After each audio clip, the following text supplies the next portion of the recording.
Hey guys, Igni here, and today I have a special guest with me. Hi, I'm Riripwn, finalist of last season's Unlimited Cup. And today on Training Room 2, we're going to help you prepare for the upcoming tournament on June 16th, the Southeast Asia Oceania Shadowverse Open Dawnbreak Nightedge Unlimited Cup. Now, before we get into that though, I do have a present for you. Really? Mm-hmm. So I was in DreamHack 2 for the World Circuit, and I got you a bit of a present. Oh, thank you. A Shadowverse hat. This looks great. So, today's video, we're going to be taking a look at the 3 prevalent archetypes of Unlimited: Aggro, Midrange, and Control combo. And we're taking a look at one deck example for each archetype, as well as a game with each one. So let's go ahead and jump right into it. All right. The first archetype we're going to be talking about today is Aggro. How does Aggro play in Unlimited? What's the objective? How does it work? The objective of aggro decks in Unlimited is to end the game as fast as possible. So normally aggro decks will attempt to accomplish this by playing large amounts of low-cost followers such as Goblin in order to present a large amount of threats that the opponent cannot deal with. So it's a very aggressive playstyle, trying to damage the opponent as fast as possible. But how does the deck end games? Well, aggro decks normally aim to end the game with high-burst mid-game threats. These threats, such as Albert, Levin Saber, normally have Storm or Ambush in order to close the game with those valuable few points of damage. So the deck we're playing today is Aggro Dragoncraft. What makes this deck so powerful in Unlimited? Oh man, Aggro Dragoncraft. I just love playing this deck. You see, you have a lot of low-cost followers such as Goblin, which we covered earlier, Mushusu, and Dragon Aficionado. So what these cards aim to do is present an extremely wide board for the opponent, which would be very hard to deal with. Right, so then those threats can just keep attacking the enemy face then? Yes, they pile on and they just pile on the damage.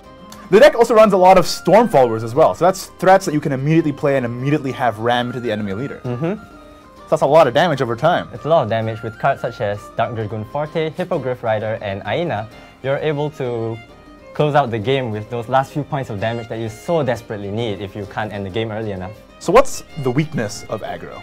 Okay, this deck in particular has a tendency to run out of cards pretty early on if you can't end the game fast enough. But occasionally you'll get fantastic draws such as Waters of the Orca and White Frost Dragon Youth Faline, which will provide you with ways to spend your play points. For instance, Waters of the Orca has an enhance effect, and Faline gives you another card which acts as an instant removal. Right, speaking of White Frost Dragon Youth Faline, one of the new cards from the Dawnbreak Nightedge mini expansion, and what a meta shaker it is. And I'm pretty sure she's everyone's favorite card too, if you judge by the popularity pool going on right now. Instant removal, basically. The White Frost Whisper being able to destroy an enemy follower that's already damaged, essentially acting as 3 more Siegfrieds in the deck. Yeah. And if I could run 9 Siegfrieds, I would I'm pretty sure everyone would. Now that we've taken a look at the deck list, let's go ahead and jump into a game. All right, let's go. Okay, up against Havencraft. Now, in Unlimited Havencraft, the popular deck is usually Tenko's Shrine? Well, there are a lot of popular Haven decks, so we'll just have to wait and see. I would love to play against maybe a more control-oriented version. Right, because then we can maybe go underneath. Yeah, alright, so I'll want to mulligan for a follower right here. So this is the perfect curve. Kind of disappointing going second though as an aggressive deck, yeah, as always. But you can't go first all the time, so you'll have to know how to win when you're playing second, and that usually means like knowing how to utilize your turn 4 evolution orb. Right.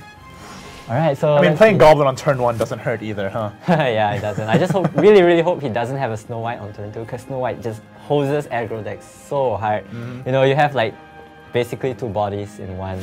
Alright, oh, now we're in it! A pass on turn 2? I am gonna go extremely wide now. Go very wide. Aggro decks, you just want to go. You're gonna put as many followers on the board as possible to present as much damage as quickly as you can. Alright, looks like he's playing Tenko Shrine, like you mentioned earlier. It really is getting popular on ladder nowadays. Alright, so I'll want to maximize my...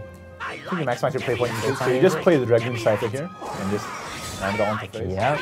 Wait, sorry, I am not used to this mouse. Alright, let's go, Dragoon Scyther. One of the things is that if he plays a Tenko Shrine next turn though, he's going to be able to remove one of our followers here, and hopefully it doesn't hit the Dragoon Scyther. Really hoping it doesn't, but I mean it's a 1 in 4.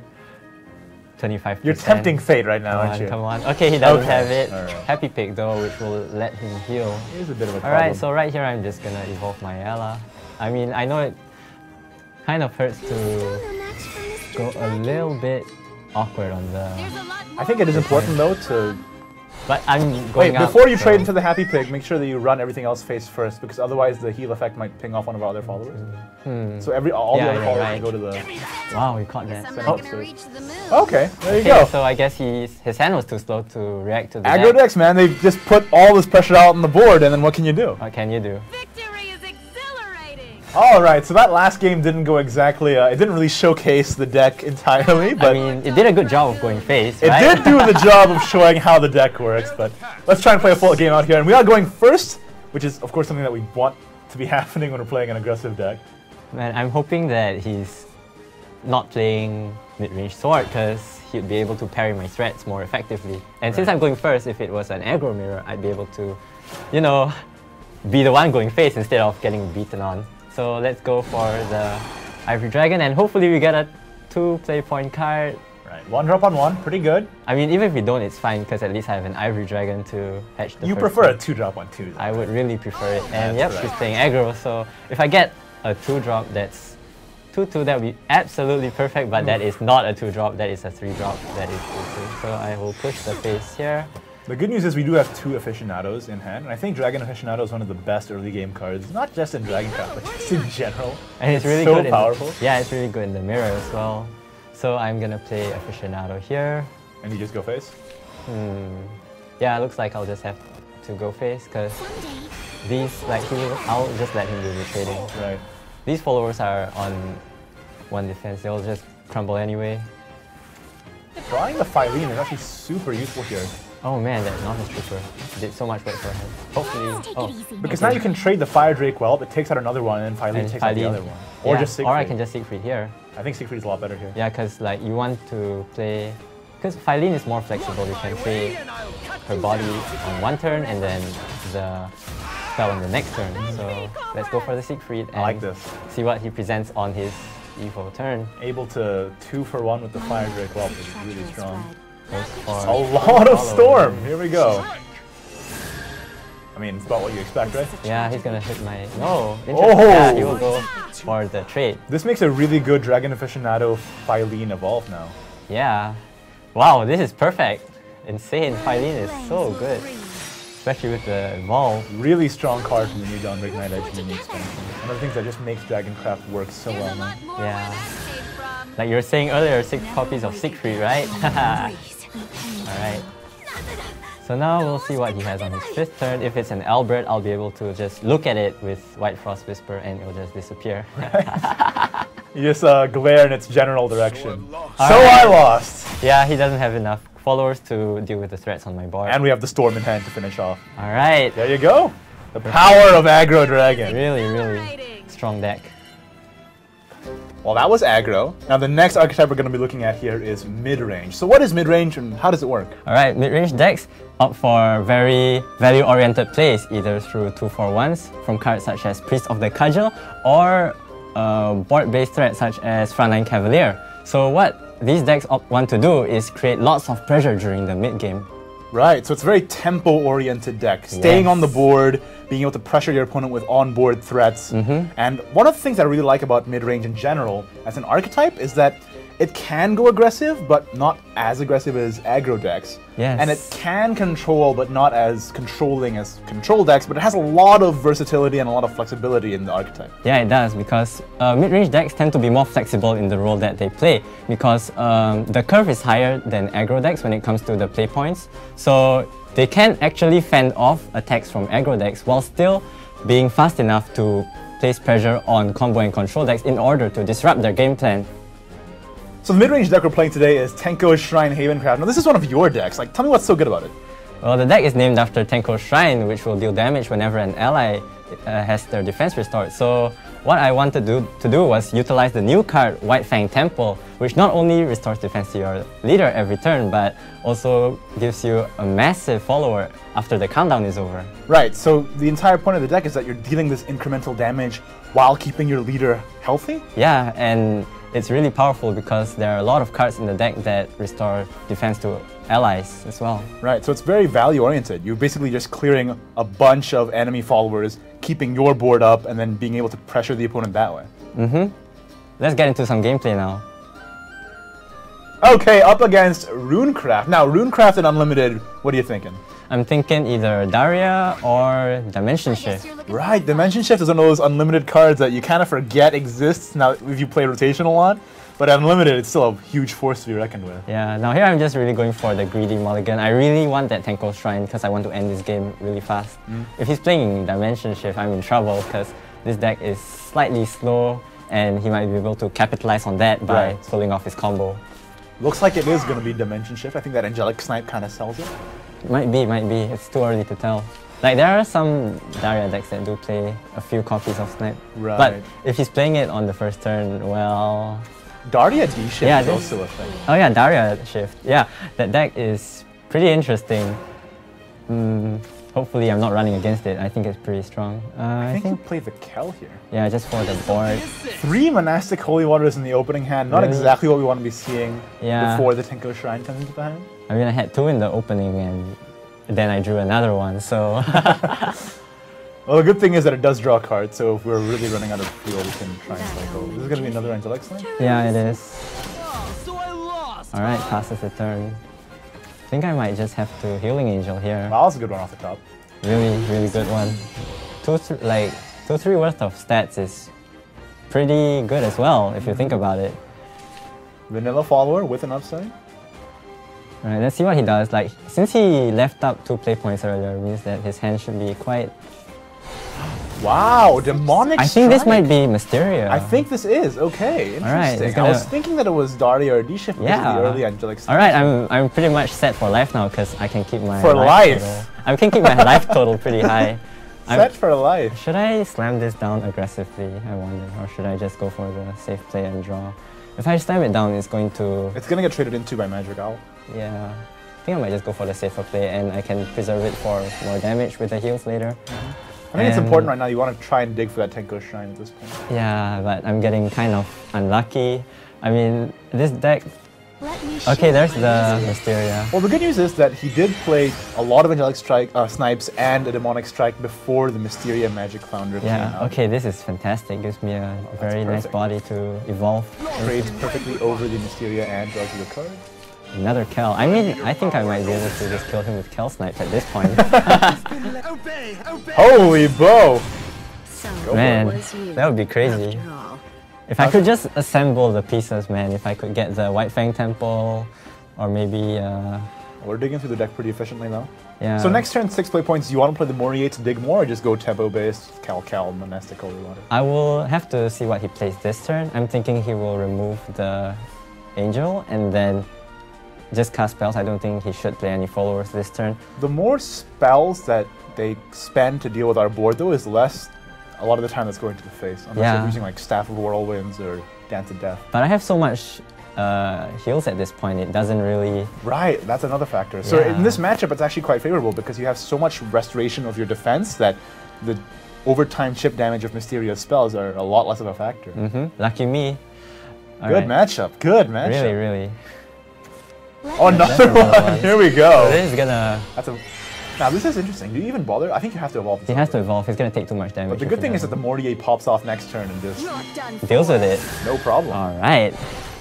So you think next turn we can get a bit greedy, play the Mortier, try and draw more, or are you going to just go tempo now? I should play them. I should go greedy. I think you play the Mortier because just in case if you play double Bowman. We got there.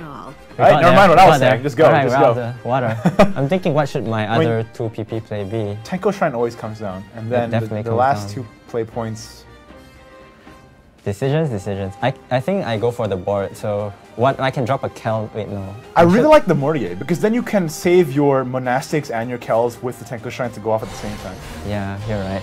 Let's draw and another one. Hey, there we go. They are. Now we got a stew cooking. Yo. We got all the vegetables, chopping them up, putting them in the pot. Now we got a delicious meal. I don't know what I'm saying anymore. Are you hungry? A little bit. All right. Fair enough. We're gonna have this Runecraft player for dinner, so. Wow, that was savage. Alright, next turn we got the Tenko Shrine coming down. You want to put the second one next turn on 7 play? I'll definitely be playing the second one next turn because I'll be casting a Monastic Holy Water or a Rabbit Healer, and then that's like 2 triggers off the Tenko Shrine. Do you think it's worth it to play the Monastic over the board just because they might have Staff of Whirlwinds now?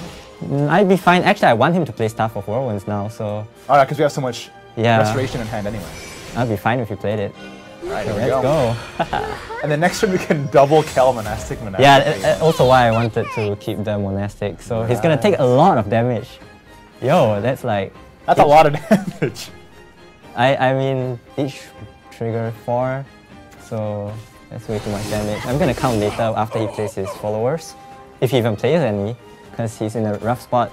Alright, I am gonna just go off with the Monastic. These Mysteria spells are scary, but we do have so much restoration that it doesn't really even matter. Yeah, it's really rough on him. Alright, here we go. Holy bro! I think he's close to dying if he's not already dead. 1, 2, 3, 4. Yeah, he's not dead, but he's close to. He should be down to 4. And we have the Monk and the Healing Angel in hand. Yeah, it feels really good. Oof. Like, I'm just considering evolve. No, I shouldn't evolve. I don't think he should pre-evolve because he probably just has a staff. Yeah, Whirlwind kills everything. Man, and I have Healing Angel, Monk of Purification. That went really well. So next turn you can Themis and then Healing Angel, clear all their threats if they have any, and then all the... Yeah, that should be game already. I don't think he has any ways to restore defense. Alright. That's it, I think. Let's see what he has to offer. I don't know, he might be able to kill me in 1 turn. He has a Chain Lightning, doesn't he? Or did it? Yeah, he did have a Chain Lightning. So he needs like 3 Chain Lightnings. Is it happening? It could be happening! You guys! Is it? Oh! There! Oh my! So close. That was funny. That was really fantastic match anyway. So. All right, well, I think we showcased the power of the deck. We almost got there, but that Runecraft got exactly the spells they needed. Yeah. All right, last but not least, we're going to be talking about the Control archetype. So, how does Control play, and specifically, how does it play in Unlimited? Well, Control normally plays by having lots of removal and board clear to survive the early game aggression of aggressive and mid-range decks, and then usually aiming to end the game with big finishers like Heavenly Aegis.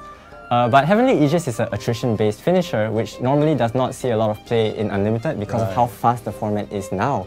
So normally we'll see more powerful synergies such as Dimension Shift, which can end the game in 1 turn with lots of setting up. Right, so in Unlimited, it's more common to see Control decks implement a lot of combo-type strategies. Yes, indeed. Okay, and the deck we're going to be playing today is a Spartacus deck in Unlimited. Let's take a look. So this Spartacus Swordcraft deck list here, it's one of yours. Tell me about it, how does it work, what are the key cards here? Well, actually, this deck aims to stall the game with like White Ridge Swordsman and some other followers until you can play a Spartacus from your hand, and what Spartacus does is changes the Reaper card at the bottom of your deck to a Victory card, also a new card from the latest mini expansion. So we have other ways to get to the bottom of the deck as well. We have lots of draw via Avant Blader and the neutral followers, as well as Altered Fate. Altered Fate. What a card. What a card. Man, I never thought I'd see this card play again. In Swordcraft, right? After PDP Forest, I thought I'd never see this card again, but here it is. Here we are. So you're trying to control the board, make sure that you're surviving, and then getting that Spartacus combo off and just drawing through your deck with stuff like Altered Fate. Yeah, you maintain that hand size and then you just get a really big Altered Fate, and who knows, you might be able to just chain off multiple Altered Fates in 1 turn and just end the game right after playing Spartacus. Okay, up against Runecraft. We are going first. Alright, now so as this deck, do you think you want to go first or you want to go second? Well, I believe most of the time you want to go first just in case you're against aggro. Right. Against Runecraft, denying them going first is really valuable as well. Yeah, I'm gonna keep the mate leader just for the hand size maintenance. Alright, there's Rabbit Ear Attendant, so I... No neutrals though. Yeah, I kind of need to draw a neutral right now. Maybe a Goblin? Goblin off the top? Off the top? Nope. Oh, but that is a neutral, that does work. So I can play it. I think you play that on curve because if you have the Rabbit Ear Attendant after. It will, yeah, hopefully if it survives. If he doesn't cast a spell, I should be good. Turn 1 Insight. Every time. Good to go. And I am good to go. I'm glad I was wrong. Let's go. And now we have to do it because we have 2 Rabbit Ear Attendants now. Yeah, let's do it, let's do it. Hopefully this survives and then Rabbit Ear Attendant comes out. Is there any way that they can destroy this? Double Angelic Snipe. But if he had Angelic Snipe, he'd have dropped it, right? And that's... Earthright. Earthright. Interesting. Alright, let's see how this plays out. I think this will go pretty okay, right? Because we're not really a super board-based deck. Yeah, we're more of a... We just have to watch our life scoring, basically. Another Rabbit Ear. So next turn is probably going to be the Goblin Rabbit Ear Attendant play. Yeah. I don't have an... He has the first evil, so he will run it into the... pretty interesting, but I will still get the value trade of the... So that's fine.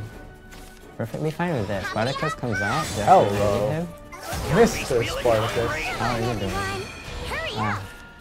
Another one. In all my years of playing Shadowverse, I never have imagined them to put a card like this in Swordcraft, but how well he works, man. It's great. I love it thematically as well, you know? Yeah, it like, works. You know, Spartacus. Yeah, he wins, you know, at the end. I have never imagined that they'd make it work thematically, but they did. Wait, historically, did he win at the end? Actually, I have no idea if that's accurate. Well, but, well, it doesn't matter. Here we go. Let's go for all the draws. I like this. Oh, ooh, the Avant later is super good as well. Alright. I'm gonna chill with the Evo because I'm just gonna want to control the board. And I have White Ridge Swordsman to push the 2-for-1s. Right, one of the things about the Evo in this deck is that it's really valuable for that White Ridge Swordsman of all effect, being able to basically destroy everything for free, essentially, because of that White Ridge Swordsman. And it still has Bane and Ward, so usually it functions as like at least a 2-for-1, if not 3, right. Yeah. Alright, I think here we go. Spartacus time. That's Spartacus. I'm tempted to evolve him aggressively, because on turn 6, all he had, like, the only way this is punished is... Levi evolve? No, I'm fine if he Levi evolves now.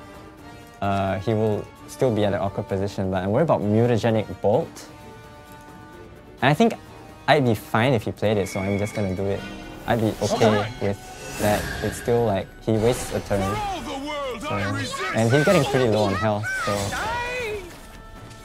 let's hope it pays off. I mean, I might just be playing really aggressively at this point. We'll see. Yep, there's the Levi evolve. Yeah, so the pre-evolve was the right call there. Lucky me. Alright, so I will just have to flood my hand as fast as possible. Let's go for the a few plays I could make. I could advance. No, I'm gonna overdraw. It would be really good if I had the Mystic Ring. Do you care about overdrawing? Wait, no, the Altered Fate. Right. So I need to find a way to hit the Altered Fate soon. Avant later draws too. I should probably Mystic Ring something, right? On curve you can Mystic Ring and then Spartacus? I think that is the play. But I'm thinking, what do I throw back inside? Maybe the... I don't think you throw the neutrals away, because you can draw the Swordcraft cards with the Avant. I think the Avant Blade. Wait. Maybe a White Ridge Swordsman. This is... Okay, I have one in the hand I think you don't need 2 White Ridge Swordsmen. I don't need 2, because I only have 1 Evo left. Right. Let's hope for the... I didn't get the... It is more draw though. Yeah. We're gonna overdraw 1. It's fine. I mean, the odds are like 3 in 22, so... You're tempting fate again. Yeah. It is called Altered Fate, you know that, right? If you're playing combo decks, more often than not, you're already tempting fate by running the deck. You have to hope for the...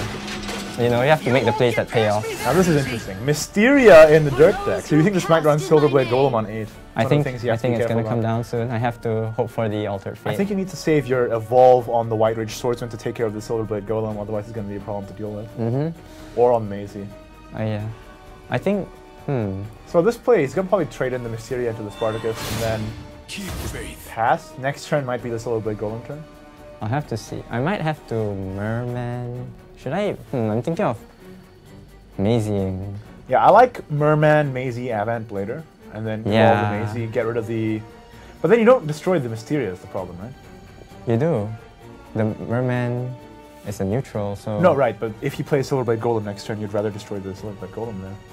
I think it will, right? Oh, it evolves and then... yeah, because you have the Scrap Iron Golem. Oh yeah, you're right. So you can't destroy the Mysteria that way. And then that puts you really low. I think I have to go for the Maisie play. So it's Merman, evolve the Maisie, shoots the Mysteria. I think you need to play White Ridge Swordsman on the same turn. And then, yeah, White Ridge Swordsman. Right. Or I could read out and go for the Avant Blader play. And just push for the... I'm not so sure about leaving a 6-2 up against a burn deck. No, I mean, hey, no, Maisie will get rid of... Oh, that's right, that's right. No! That was my fate. I knew that was going to happen. That happened. That just happened. Next turn is going to be the Silverblade Golem, so we have to figure out how we want to deal with that. I think I have to greed out now. I have to go for the draw. Okay, go Thin out my deck for the Altered Fate. Avant Blader? Yeah, Avant Blader. Wish me luck. I mean, I won't draw it now, but hopefully the next turn Altered Fate? Yeah. This is scary though. If you scary. play Silverblade Golem next turn, we're in dire straits. Yeah, that should be like each Verdict Ritual does 4 damage. So he only needs 4 to shut the game, or 3 and something else that's smaller. Pretty likely, actually. Yeah, hopefully it doesn't have it. I could get lucky here. All right, I'm absolutely by the skin That of is my fine. teeth. That is okay. I'm fine with that. Good He'll probably times. clear my Maisie. Yeah, it looks Oh like no, he goes for the draw, which is kind of. I think this is better, because now he can potentially draw Silverblade Golem this way if he didn't have it in hand already. Yep. And he puts one Earth Essence, Earth right into his Alright, I need to watch my into his plays hand, this turn. rather. I need to thin my deck and then go for the Mentor's Teaching. So what I'm gonna do is I'm gonna play a Van Blader. Wait, no, I'll overdraw. You'll I'm gonna overdraw. play something. I need to play a card, a Van Blader, and then start drawing with a Mentor's Teaching. That will give me the highest chance. So I'm thinking I have to play Heptic. Go for it. But do I really care? I don't care if I overdraw with the Van Blader actually, so I'm gonna Van Blader. Right. Yeah, that was a line of play that I realized. A Van Blader will never pull the Altered Fate, so you're definitely gonna... Okay, I was left with just 1 mate leader, so that was something that I missed as well. Runs it in, so the ways I'm gonna get the most draws, I have no more... Do I have any more You Van could Mentor Bladers? Sieging one more time and try and get the second Altered Fate. Are you feeling lucky? I'm going for it, I'm going for it. Oof! I didn't get there. Ooh! Ow! Ouch. I'm trying to remember. You have to play either Maisie or Happy Pick this turn to avoid overdrawing the other. I'm trying to remember, like, the thing about this deck, you have to remember what commanders and officers, as well as the 2 costs you have left in the deck. You run so much conditional draw that you have to keep in mind Yeah. what's left in your deck at all times. It's kind of tough, huh? I mean, when you play combo decks for long enough, I think slowly this will become second nature for some players. Right. I think the good news here is that he didn't have Silverblade Golem on curve. He might have it now, though. Look at that. But he didn't need to play it, though, for Silverblade Golem effect to occur. Lucky me, lucky me. 3 Levi's, though. Good thing that Levi isn't affected by Mysterious effect, huh? Yeah, good thing. We still have the 1 Mentor's Teachings to trade into this. Oh man, give me. Go for it. Alright, 1 more Go for it. chance to draw. What do you want to put in? This one, I don't think this will be any use right now. Right? Ah. Okay, I don't have any more. I think I have 1 more Spartacus, do I? Or did I throw it back? I think you have 1 more Spartacus. So you want a made leader here and then... No, I didn't. Oh, never This mind. place, I think I should have. Yeah, I have a... Oh, that's right. We're running 2 Spartacus in the set. Oh no. This works out okay. This is painful. It's fine. Alright, so the decision now is like all these cards. Should I keep them in the hand for the Altered Fate? I think I should. Alright. There's nothing else like I can do to stabilize the board at this point in the game. This is just if I can get that 1 in 6 right now next turn, and then... Silverblade Golem. I'm just scared of the Silverblade Golem dropping any time now. Yeah. Because if you're playing Mysteria, you're playing Silverblade. You look at it another way, I'm already down to 8. If he has Chain Lightning, if he empties his hand down to Chain Lightning range, I'm in trouble. Right. He has 1 Mysteria trigger. We just need 2 Chain Lightnings to end the game. That's... Oh boy! now or never. Come on. Here we go. Do it. Go. Got there! Yeah! We got there. We got there. There we go. That was too much for my fragile heart, man. That We got was- there, you know, at the end of the day, the combo Man, that that called was for long like- enough will pull through. right. That was intense. Yeah, it was. We got there in the end. Oh, Altered Fate, always coming in the nick of time. Milled Yeah. one, but we got there. We got there. Okay. And there you have it, 3 different decks for 3 different archetypes in Unlimited. Hopefully this training camp helped you guys out. Make sure to tune in or compete in the next upcoming tournament on June 16th, the Southeast Asia Oceania Shadowverse Open Dawnbreak Nightedge Unlimited Cup. Battlefy.com for all the details, as well as ShadowverseOpen.com to get all the details on upcoming tournaments, as well as competitive articles. Make sure also to follow us at Games Esports on Facebook, Twitter, Twitch for all of the competitive updates of Shadowverse. And guys, if you're new to the game and you don't really know how to play yet, make sure to check out the Shadowverse Beginner's Guides on my channel, youtube.com/IgnidiousLP. And finally, if you guys didn't know, Shadowverse World Circuit Singapore 2018 is happening here in Singapore, August 11th and 12th at Bugis Plus. Don't miss it. I've been Ignidius, I've been Riripwn. and we'll see you guys next time.